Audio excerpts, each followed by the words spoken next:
Hai Sobat Literasi, ketemu lagi dengan saya Faradila Bahmid di podcast Literasi Sulawesi Utara. Assalamualaikum semuanya, mudah-mudahan Waalaikumsalam. selalu sehat dan tetap bahagia gitu ya. Hari ini kita kedatangan tamu spesial, Cyaelah. Akrab disapa Pak Sri, maybe. Tapi Boleh. nama lengkapnya adalah Pak Sri Sugiharta, SSMPA. Beliau saat ini menjabat sebagai Kepala Balai Pelestarian Kebudayaan Wilayah 17. Ya, betul. Hai Pak, apa kabar? Kabar baik, Mbak. Jadi ini Gila. sapaannya siapa Pak? Biar akrab gitu, kalau biasanya disapanya Bapak. Ya, boleh sih panggil Sri juga boleh, panggil Pak Sugi juga boleh. Oke. Cuman kalau panggil Sri kadang-kadang dikiranya perempuan. Oke, Walaupun baiklah. sebetulnya Sri itu kan tidak bergender perempuan sebetulnya. Iya, Gitu. kan ada Sri Cuman- Sultan Iya, Hamengkubuwono, betul. Sri Cie. Maharaja. Iya. Nah, Oke. Cuman karena di Indonesia mungkin seringnya berasosiasi ke jenis kelamin perempuan gitu. Iya. Padahal nama mah nggak ada gendernya ya, Pak ya. Iya. Oke, siaplah kalau begitu. Pak, hari ini kita bakal membahas soal mengenal lebih dekat BPK 17. BPK itu kan identik ya Pak dengan apa ya? Salah satu kantor lah yang ada di iya. Badan Pemeriksa Keuangan. Ya, nah sekarang kita disingkatnya juga BPK nih, tapi ada 17-nya di belakang gitu ya. Iya. Tapi sebelum itu Pak, Dila mau tahu dulu nih. Sebenarnya fungsi kehadiran BPK sendiri itu, BPK 17 ya, hadir di setiap provinsi, atau hari ini Bapak sebagai kepala BPK 17 yang ada di Sulawesi Utara dan Gorontalo, ini fungsi BPK ini sebenarnya apa aja Pak? Ya. Jadi begini Mbak Dila. Iya, bagaimana? Jadi memang pemerintah membentuk BPK. Jadi seluruhnya ada 23 BPK. Oke. Jadi ada 23 Balai Pelestarian Kebudayaan. Yes. Mulai dari Aceh sampai Papua.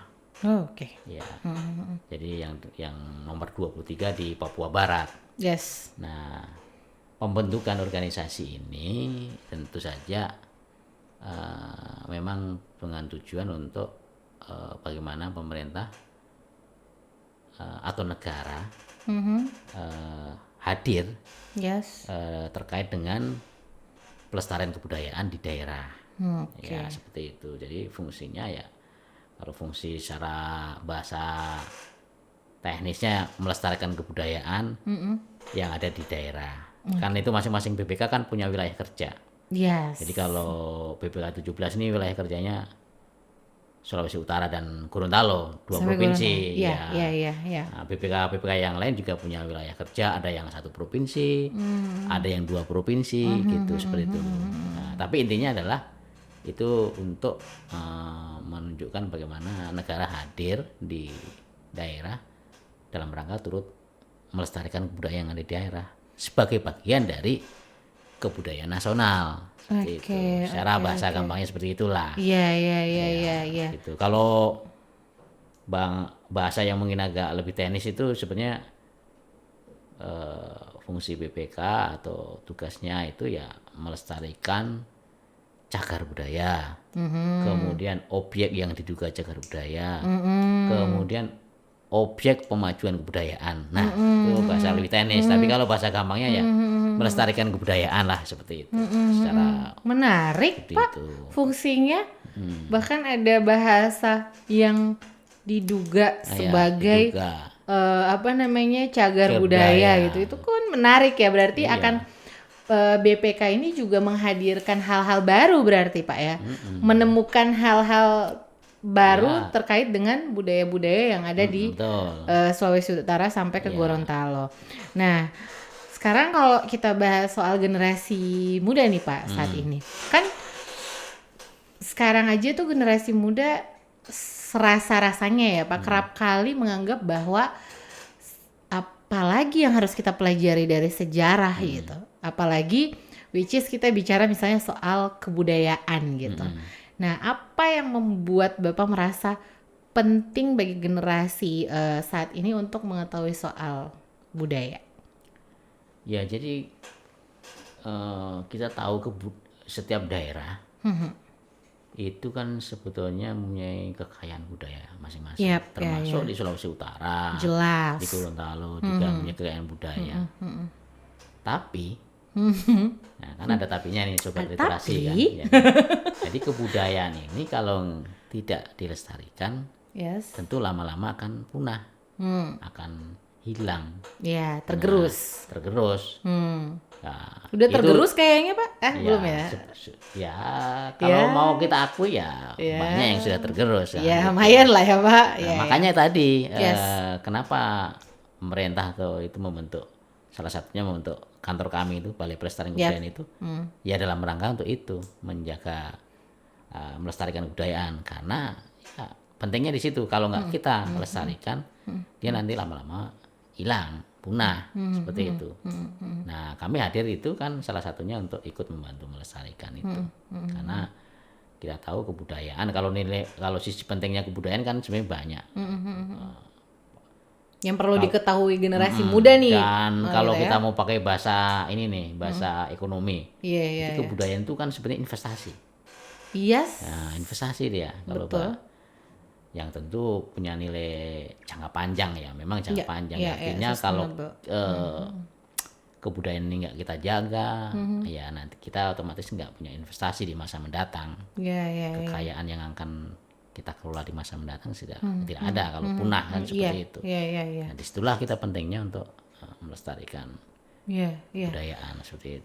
Dila masih menarik Pak soal tadi yang dibahas bahwa selain kemudian BPK itu fungsinya dalam melestarikan, kemudian juga menjaga, dan itu tuh kan menemukan hal-hal baru tuh Pak dari cagar budaya. Kembali lagi nih Pak.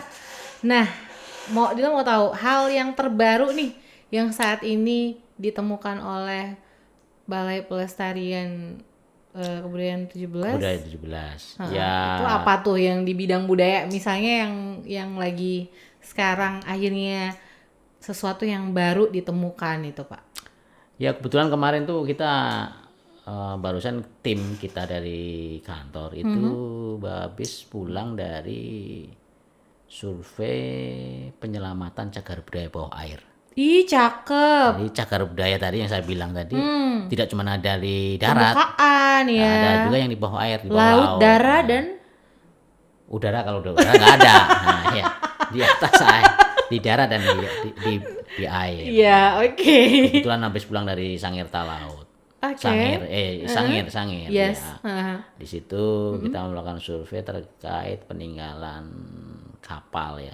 Tapi yang memang kami temukan oleh tim kami itu sebuah jangkar kapal beserta rantainya. Memang masih proses identifikasi itu kapal pada masa abad berapa dan fungsi kapal itu kapal militer atau kapal dagang masih dalam penyelidikan. Tapi itu kemarin yang baru kita temukan. Nah, objek-objek semacam itulah yang akan menjadi itu tadi objek yang diduga cagar budaya tadi. Karena kenapa diduga? Karena yang nanti kalau dia sudah ditetapkan secara formal itu baru akan menjadi cagar budaya. Makanya tadi kan ada istilah cagar budaya, yang satunya lagi objek yang diduga cagar budaya. Karena kenapa diduga? Karena belum ada keputusan penetapannya sebagai cagar budaya. Menarik ya Pak pekerjaan BPK 17 ini ya. Karena menariknya karena mungkin kalau Dila kan senang tuh penelitian kayak gitu-gitu. Nah, ketika hadir sesuatu di zaman sekarang gitu ya Pak, dengan sekarang ini generasi kita udah masuk ke gen alpha. Terus kita hari ini yang menemukan gitu hal-hal yang zaman mungkin abad ke-12 atau abad 20 gitu kan masih hadir gitu sampai sekarang. Nah, itu menurut Dila sih menarik sekali. Pak, kalau kita bicarakan tadi tentang fungsi, kemudian apa yang penting untuk kita ketahui dari budaya tersebut. Nah, sekarang mungkin Dila pengen tanya apa yang kemudian menarik program misalnya ya, yang menarik yang ada di BPK 17 yang bisa kemudian di-share kepada masyarakat, kepada publik gitu Pak. Iya. Jadi kalau terkait dengan program-program yang menarik ya sebetulnya kita punya beberapa program. Jadi yang berhubungan dengan warisan budaya yang sifatnya kebendaan yang tadi saya sebut cagar budaya. Objek yang juga cagar budaya itu kan klasifikasinya warisan budaya kebendaan, bendawi lah yang berwujud. Kemudian juga program-program yang terkait dengan warisan budaya non benda. Yang kita sebut tadi objek pemajuan kebudayaan tadi itu sifatnya non benda.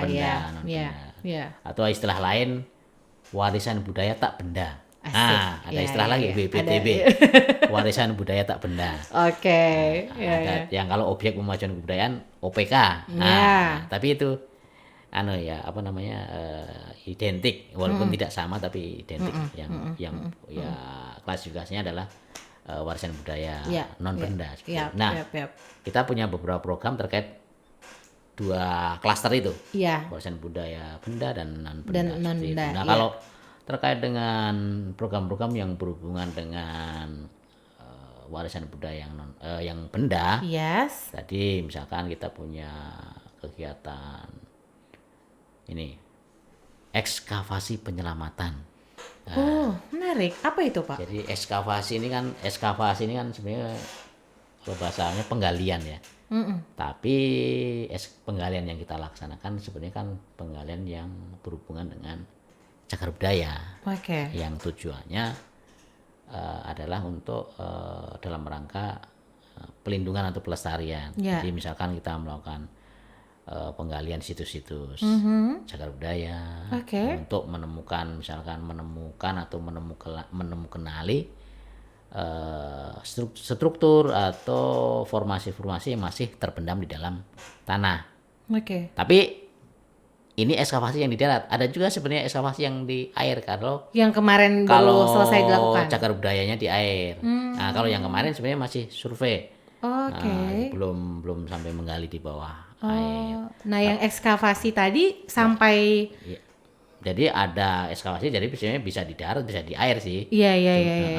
Bisa di darat, bisa di air tergantung situsnya di mana. Kalau situsnya di bawah air berarti nanti tanah yang di air. Ya, tanah yang di bawah air maksudnya gitu. Tanah cuman ada di bawah. Seperti itu. Jadi itu proses menemukanali, menampak ungkapkan struktur atau bangunan atau benda yang masih terpendam di dalam tanah, baik di daratan maupun di bawah air kan gitu.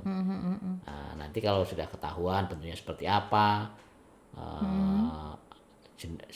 dan lain-lain, baru kita tentukan bagaimana cara melestarikannya, metodenya seperti apa, tekniknya seperti apa, bahannya yang perlu dipakai seperti apa. Karena itu bagian integral, bagian tak terpisahkan dari upaya melestarikan cagar budaya. Itu. Dan itu kayak butuh kolaborasi bersama masyarakat nggak sih Pak? Iya, kalau kolaborasi jelas. Karena kalau dalam proses ekskavasi ya, misalkan contoh itu kan kita dalam sehari-harinya aja kita melibatkan masyarakat sekitar untuk ikut menjadi bagian dari tim ekskavasi seperti itu. Terus kita kolaborasi juga dengan pihak pemerintah daerah setempat juga seperti itu. Nanti dengan demikian nanti mau masyarakat mau pemerintah daerah setempat juga diharapkan sama-sama mengetahui nih. Ternyata di tempat mereka nih ada situs cagar budaya yang masih terpendam dalam tanah, ternyata setelah di ekskavasi ditambah ungkapan ternyata bentuknya seperti ini, ternyata isinya ini, dan seterusnya.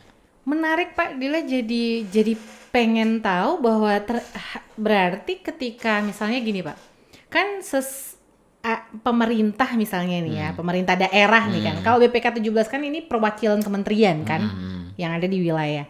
Nah, sekarang kalau pemerintah daerah ini kan banyak kemudian melakukan pembangunan baru gitu kan, gitu. dari satu tempat ke tempat yang lain. Misalnya nih akan dibangun bangunan, misalnya akan dibangun bangunan X misalnya. Nah, ternyata di situ ada sebuah situs sejarah misalnya. Nah, berarti kan harus ada perlibatan BPK 17 ya dalam hal ini ya?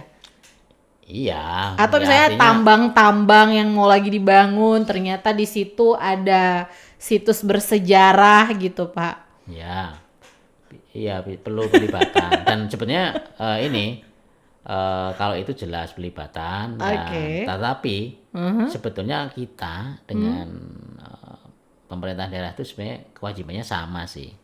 Sama-sama punya tugas untuk melindungi Ya. kebudayaan, apa namanya, cagar budaya, seperti itu. Nah, jadi di situ karena sama-sama punya kewajiban yang sama, ya berarti intinya adalah kolaborasi aja. Harapannya ada kolaborasi ya, Pak ya? Ya, karena Iya, mereka iya. jadi kalau mereka tahu nih, mereka membangun apa kayak misalkan sekolah, gedung sekolah, misalkan. Betul, ya. Ternyata setelah digali pondasi ada situs yang terpendam, ya sudah berarti kan perlu koordinasi dengan kita misalkan, termasuk di dinas kebudayaan terkait yang di Pemda setempat juga kan perlu tahu juga. Terus nanti perlu diambil langkah-langkah antisipasinya seperti apa, apakah pembangunannya dihentikan atau mungkin dihentikan sementara. Sejauh ini bagaimana? udah ada nggak, Pak, yang kayak gitu, yang kayak koordinasi kayak gitu, tiba-tiba ada situs sejarah dalam sebuah pembangunan gitu, ada nggak Kalau kayak gitu, Pak? di dalam konteks ada ya, kan misalkan ini kalau yang sering ini kan misalkan nih pembangunan jalan tol, terus Ya, ternyata menabrak situs-situs, ya, seperti itu. Nah, nanti kan itu perlu kajian. Apakah jalan tolnya yang dibelokin atau situsnya yang dipindahkan? Nah, Oke. tapi itu perlu kajian. Itu perlu kajian Jadi juga untuk tuh. menentukan Iya, iya, iya. menentukan itu perlu kajian. Iya, Jadi iya, berdasarkan kajian ini kan ada rekomendasinya. Yap. Ya. Karena memang realitanya ada sih seperti itu yang Iya, misalnya iya, pembangunan iya, yang kemudian ternyata setelah melakukan proyek proyek berlangsung ternyata menemukan situs-situs sejarah yang situs-situs cagar budaya yang ada di Ya, dalam ya, tanah ya. kan yang sebelumnya memang Iya, tidak tahu gitu betul loh. betul. Dan ini juga sebenarnya sih masukan buat pemerintah juga Iya. sih, kalau misalnya belum terjadi itu ya, Pak ya. Memang kalau gini ya, kalau sebetulnya nih kalau belum Pemerintah terjadi daerah. itu sebetulnya setiap pembangunan, setiap kegiatan pembangunan yang dilakukan sebenarnya kan biasanya kalau di melakukan pembangunan itu biasanya kan ada studi lingkungan Ya, atau ada dulu amdalnya ya. kalau dulu bahasa istilahnya AMDAL lah gitu kan seperti itu. Nah, cuman biasanya AMDAL ini kan kadang-kadang hanya lingkungan fisik atau lingkungan biologis. Ya. Yang AMDAL lingkungan budaya kadang dilupakan. Betul. Jadi AMDAL budaya ini kadang lupa. Padahal kan kita lingkungan kita kan nggak cuman alam, Betul. tidak hanya biologis tapi juga lingkungan budaya. Sejarah, AMDAL ya, budaya budaya. kadang-kadang dilupakan sehingga ketika hanya ada AMDAL lingkungan, kemudian dilakukan pembangunan, ternyata di situ tuh ada situs-situs sejarah dan biasanya kan sudah ada tanda-tanda nih. Kalau di suatu lokasi itu ada, kalau dilakukan AMDAL budaya, kemungkinan kan akan teridentifikasi. Iya. Oh, di lokasi titik itu ada potensi cagar budaya misalkan. Berarti kan sebelum dilakukan pembangunan sudah diantisipasi. Oh, berarti kalau bisa jangan lewat situ. Ya. Jalannya Ya. mungkin digeser atau gimana gitu. Ya. Atau ketika tidak ada jalannya harus lewat situ, ya perlu studi apakah cagar budaya yang bisa dipindah. Karena memang dalam kondisi tertentu, kalau atas nama kepentingan umum, kepentingan publik, kadang-kadang cagar budaya juga mengalah gitu. Ya, Ada namanya, Sayang karena memang di dalam undang-undang istilahnya dalam undang-undang cagar budaya, undang-undang nomor 11 tahun 2010 ya tentang cagar budaya itu memang ada kemungkinan semacam pemindahan cagar budaya karena alasan penyelamatan, Ya. menghindari kerusakan misalnya Hal-hal seperti yang itu. fundamental lah ya, Pak ya. Tapi memang semuanya itu harus didasari kajian, jadi tidak sembarang main pindah segala macam. Segala sesuatu harus didasari kajian. Sama dengan pembangunan sendiri kan harusnya didasari kajian kan, harus didasari kajian. Nah, cuman itu tadi kadang kajiannya kurang komprehensif kan, termasuk amdalnya tadi. Nah, amdal budayanya kelupaan. Amdal nilai kebudayaannya dilupain gitu ya. Pak, amdal nilai lingkungan aja sering dilupain. Tetot gitu. Pak, bicara soal pelestarian budaya, kemudian juga situs, bagaimana program-program kerjanya yang ada di Balai Pelestarian gitu ya. Nah, Dila kemarin belum lama ini juga mendengar bahwa nanti akan ada namanya Festival Kabela. Nah, boleh di-share Pak mungkin apa itu Festival Kabela Pak? Jadi Festival Kabela ini memang kita rencana akan kita lakukan di akhir bulan Agustus ini. Iya, jadi Festival Kabela. Kabela ini kan salah satu warisan budaya kita, khususnya yang berasal dari budaya Pulang Mongondo lah, seperti itu. Yang ada menjelang perbatasan dengan Gorontalo, seperti itu. Nah, jadi di akhir Agustus bulan ini kita akan rencanakan melakukan Festival Kabela dan akan kita lakukan di Kota Mobagu. Kota Mobagu ya, Pak? Ya, kawasan ini kalau kita nyebutnya Bolmong Raya. Pulang Mongondo Raya ya. Pulang Mongondo Raya. Apa namanya istilahnya? Konfederasi, bukan konfederasi ya, apa itu? Beberapa kabupaten yang berasal dari budaya Pulang Mongondo lah. Kan Polmut, Pulang Mongondo Raya lah ya. Polmut, Poltim, Polsel, Pulang Mongondo, Kota Mobagu. Iya, Kota Mobagu. Nah, Kabela ini kan sebenarnya kan wadah ini kan, wadah apa itu? Pinang, Siri segala macam. Nah, itu Kabela ini sudah ditetapkan sebagai WBTBI. Apa itu? Warisan Budaya Tak Benda Indonesia. Sudah ditetapkan. Jadi jadi dia sudah menjadi warisan budaya nasional. Artinya warisan budaya nasional Indonesia yang berasal dari Sulawesi Utara. Nah, kan gitu. Artinya kalau sudah tuan WBTB itu bukan sekedar warisan budaya Provinsi Sulawesi Utara juga. Bukan sekedar warisan budaya Provinsi Sulawesi Utara.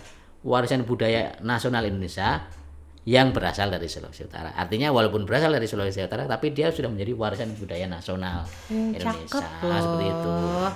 Keren Bapak. Tapi itu tadi, walaupun sudah menjadi warisan budaya nasional, sudah ditetapkan sebagai warisan budaya nasional.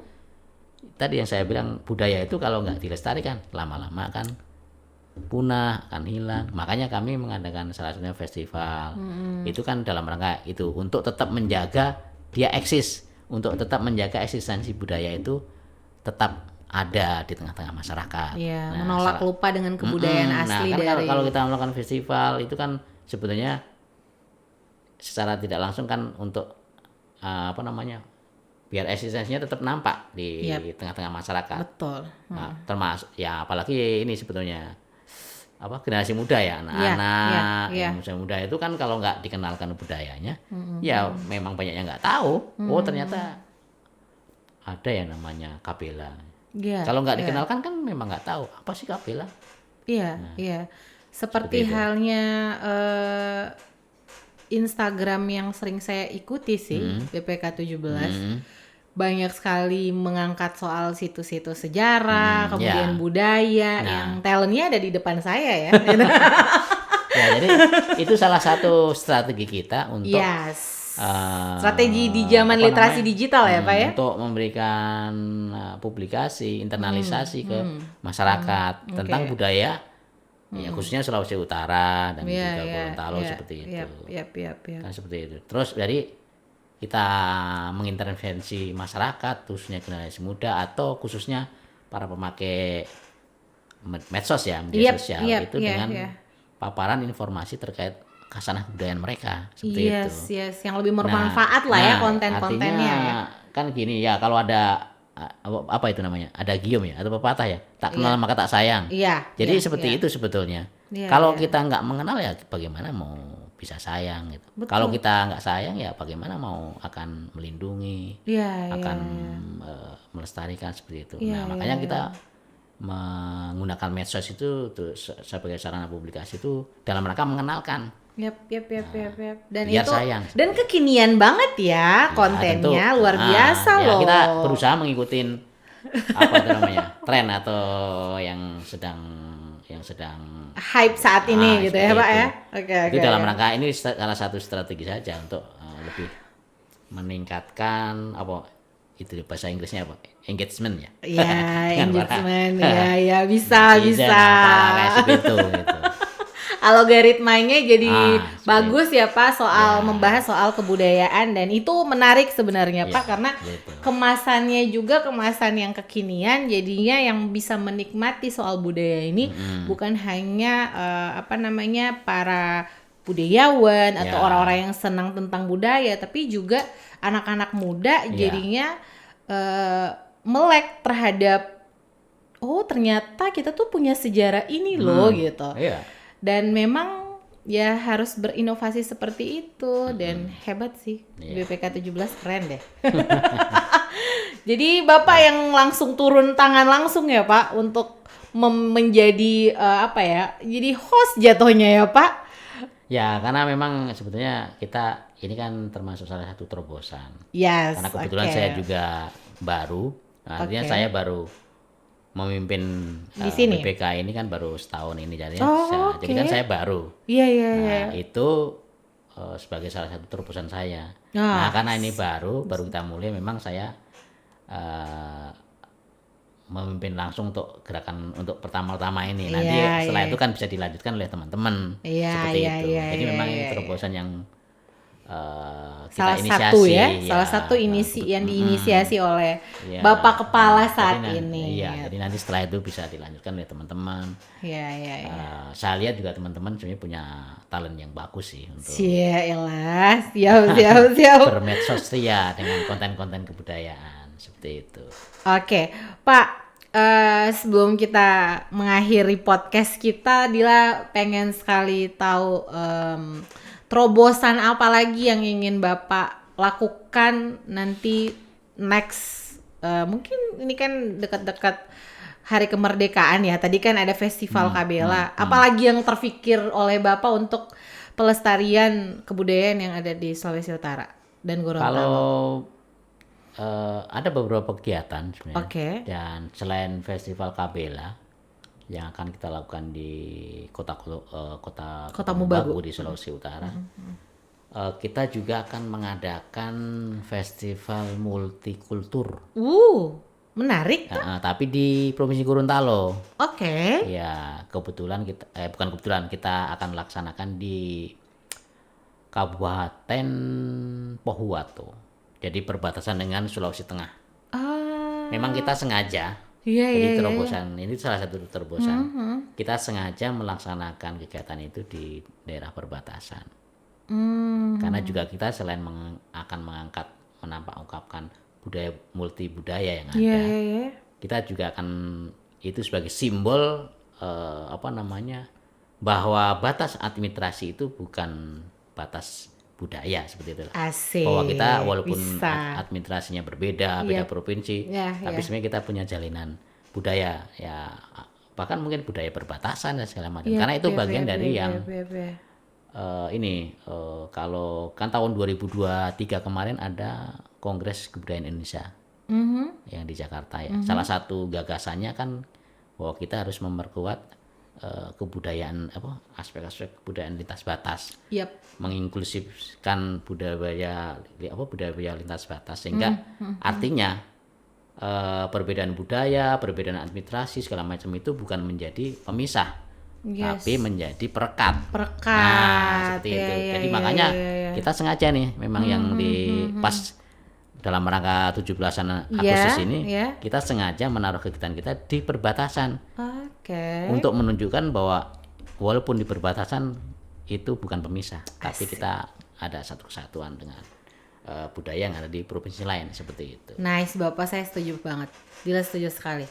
Oke, Pak. Harapan Pak Sri. Harapan Pak Sugi Hmm. terkait dengan generasi muda saat ini yang kaitannya dengan pelestarian kebudayaan yang ada di Sulawesi Utara, Gorontalo.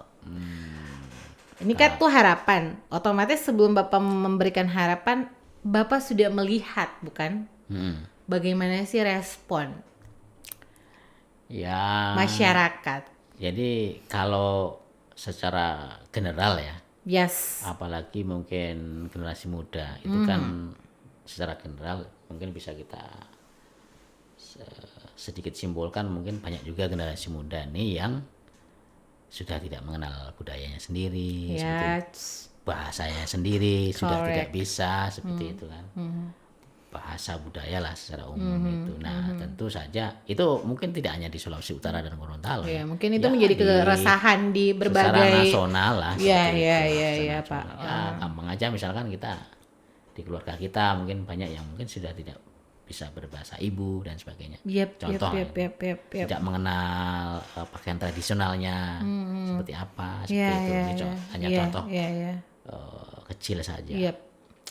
Nah, tentu harapan kita tentu dengan kondisi seperti itu ya generasi muda hendaknya tentu mencintai budayanya. Yes. Ya, bagaimana caranya? Ya itu yang menjadi tugas kita. Iya, iya, Strategi kita bagaimana agar generasi muda ini bisa mencintai budayanya. Ya. Dan memang tidak ada jalan lain kalau mau melestarikan tadi, kalau mau melestarikan kebudayaan kita, ya kita harus mencintai. Kalau mencintai itu harus mengenal, kan Yes. seperti itu. Ya. Nah, bagaimana mengenalkan budaya itu ke generasi muda? Yaitu salah satu bagian tugas pemerintah, Yep. baik kami pemerintah pusat, bagian Yep. pusat maupun Yep. pemerintah daerah. Ya. Nah, jadi pemerintah pusat, pemerintah daerah sama-sama punya tugas untuk ikut mengenalkan budaya itu ke generasi muda. Ya. Sesuai pembagian tugas masing-masing seperti itu. Iya, Contohnya kalau memang kami kalau di dalam bahasa teori kewenangan pembagian kewenangan ya.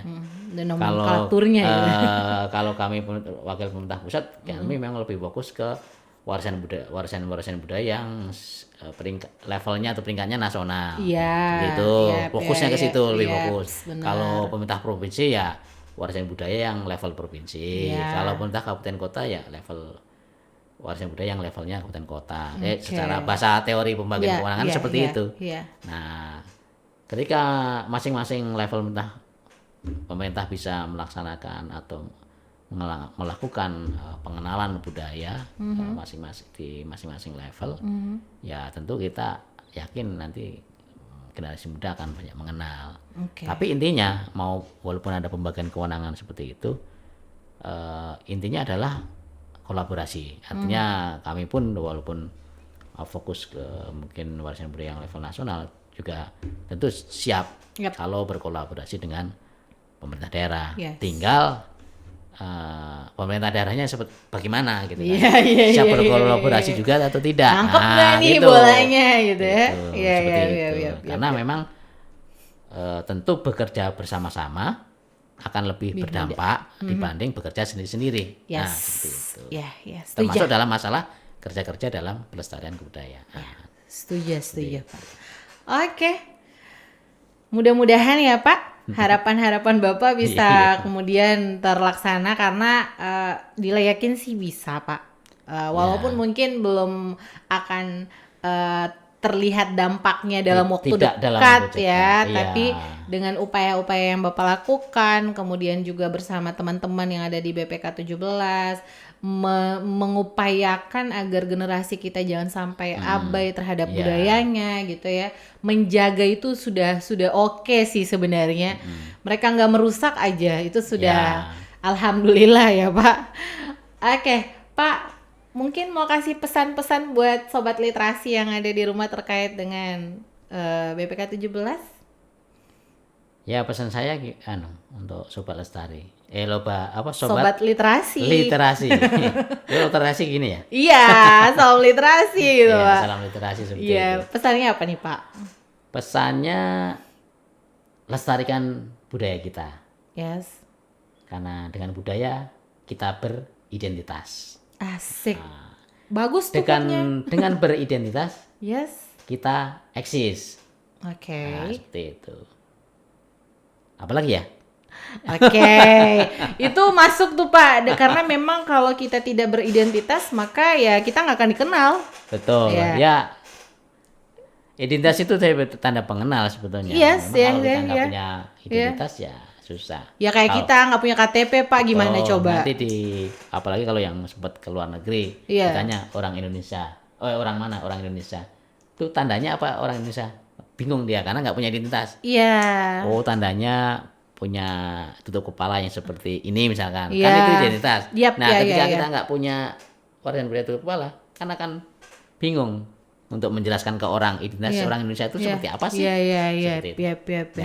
Cara paling mudah ya dengan menunjukkan warisan budayanya tadi. Aspek budaya yang bisa dilihat seperti apa sih? Oh seperti itu orang Indonesia pakaiannya seperti ini, tutup kepalanya seperti ini, celananya atau roknya seperti ini, yang sebagai identitas orang Indonesia seperti itu. Ketika itu nggak punya, ya sama aja kita nggak punya identitas. Iya, dan hilanglah sudah gitu ya Pak ya kalau misalnya kita nggak punya identitas gitu. Oke. Pak Sugi, terima kasih banyak sudah hadir di podcast Literasi Sulawesi Utara. Sukses selalu Pak, tetap jaga kesehatan Pak. Semangat. Walaupun kerjaannya menumpuk banyak Pak, udah menyempatkan hadir di podcast Literasi Sulawesi Utara. Dan terima kasih Sobat Literasi sudah menonton podcast Literasi Sulawesi Utara. Jangan lupa like, subscribe, dan komen di podcast Literasi Sulawesi Utara. Sampai ketemu lagi di podcast kita selanjutnya. Bye-bye, salam literasi. Salam literasi.